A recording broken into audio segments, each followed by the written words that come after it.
Bienvenue sur le podcast de Lyon Sandel, un format audio pour découvrir celles et ceux qui font bouger le territoire.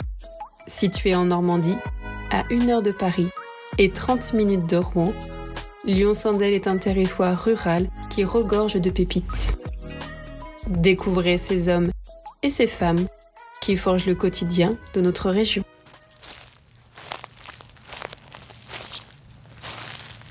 Aujourd'hui, nous partons à la rencontre d'Emmanuel Boivin, responsable territorial à l'ONF. Basé en forêt de Lyons, il nous raconte son coup de cœur pour le territoire, mais aussi la richesse du domaine forestier de Lyons, la plus grande hêtraie de France. Je suis Emmanuel Boivin, responsable à l'ONF à Lyons. Voilà, donc j'ai 51 ans et puis je suis ici en forêt de Lyons depuis 25 ans maintenant. J'ai grandi dans le Lieuvin, dans un milieu bocager, voilà, donc entouré d'espaces ouverts, mais aussi d'arbres et de haies. Donc voilà, c'est, je pense, à partir de là que j'ai été attiré vers l'arbre et la forêt. C'est plutôt le territoire qui m'a choisi. C'est plutôt dans ce sens-là, parce qu'au départ, je suis arrivé stagiaire dans le secteur un peu par hasard, mais finalement, du coup, ça m'a plu et voilà, c'est un lieu que j'ai voulu connaître et où exercer mon métier.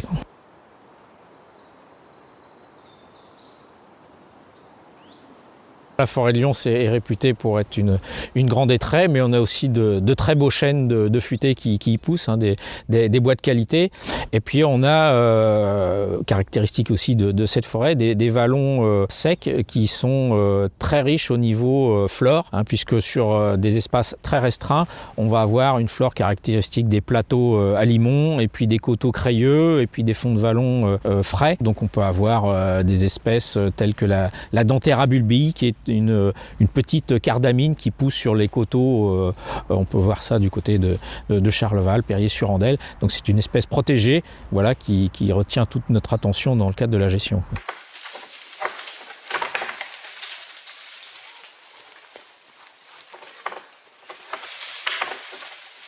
Alors le cerf est présent sur la forêt de Lyons, c'est une espèce emblématique du massif parce que c'est un milieu très riche, donc forcément c'est des animaux qui sont bien développés, qui portent des bois extrêmement ramifiés et massifs. Voilà, donc c'est pour ça qu'on a de très beaux animaux sur la forêt de Lyons. Oui. C'est un massif aussi qui était à l'époque royale réputé pour les autours des palombes. C'est un rapace qui chasse et se nourrit quasiment exclusivement de pigeons. Cet oiseau est toujours présent et est protégé, donc on veille à ce qu'il ne soit pas dérangé dans le cadre des travaux en forêt. Et donc on peut en observer visiblement de plus en plus sur ce massif, quoi. La forêt de Lyons, elle a une histoire très ancienne, mais pas si vieille que ça finalement, puisque le territoire a été très largement défriché et occupé jusqu'à l'époque gallo-romaine. Et c'est à partir du déclin de cette civilisation que la forêt a repris le dessus jusqu'au Moyen-Âge, période où, sous l'impulsion des communautés religieuses, des défrichements ont été opérés et puis le territoire a été de nouveau exploité, aménagé.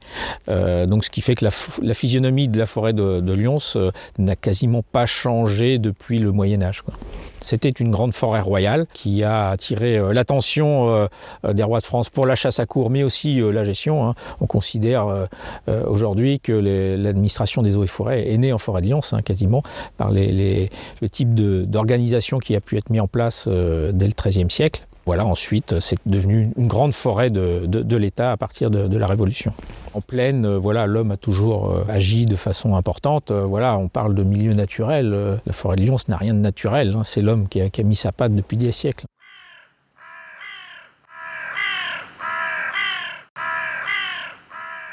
connaissez-vous la légende de la chèvre d'or. Donc ça se situe dans des temps reculés, entre le Tronqué et l'Orlot. Des femmes qui allaient chercher leur bois de chauffage dans la forêt ont un jour rencontré ce qui ressemblait à on ne sait pas trop, un bouc, une chèvre, enfin un animal un peu satanique, aux yeux scintillants. Donc c'est un animal qui a hanté les lieux, la région pendant quelques années et qui terrorisait un peu ces femmes qui allaient de temps en temps en forêt. Et puis l'une d'elles, un jour, s'est dit, bon, il faut que je m'approche de cet animal et que je vois qu'il en est réellement. Un soir de pleine lune, elle a pris son courage, habillée de sa cape, et puis elle a été à la rencontre de cet animal. Et ça s'est terminé par une bataille féroce entre le démon et puis cette pauvre femme, dont on a retrouvé cette cape dont elle était habillée sur les lisières des Landaises au Tronqué, dans un lieu qu'on appelle la Malcape.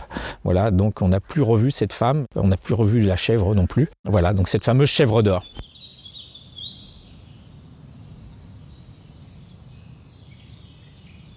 Il y a de plus en plus de gens effectivement qui viennent, qui fréquentent la forêt. Alors c'est une recherche de bien-être, parce que clairement c'est démontré scientifiquement maintenant, de se promener en forêt, ça libère des hormones du bien-être, c'est apaisant et puis on apprend des choses aussi. Voilà, donc il y a différents espaces, il y a une diversité d'espaces qui permettent de rechercher alors soit des coins de forêt un peu plus éloignés, un peu plus isolés, mais aussi des espaces où on a toujours une vue sur une route ou sur des maisons, sur un espace ouvert. Voilà, donc c'est aussi pour ça que la forêt attire autant de monde.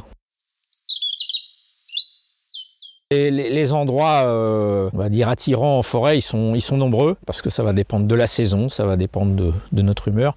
Mais il y a quand même, sur les rebords de la forêt, tous les points de vue qu'on peut avoir sur la vallée de l'Andelle. Ça c'est vraiment des paysages qui sont toujours très très intéressants, parce que voilà, on a une vue qui va très loin, jusque sur la région rouennaise. Donc ouais, on peut s'imaginer, voilà, au travers des siècles, les gens qui habitaient ce territoire, voilà, qui étaient aussi attirés par ce point de vue entre la forêt et la vallée.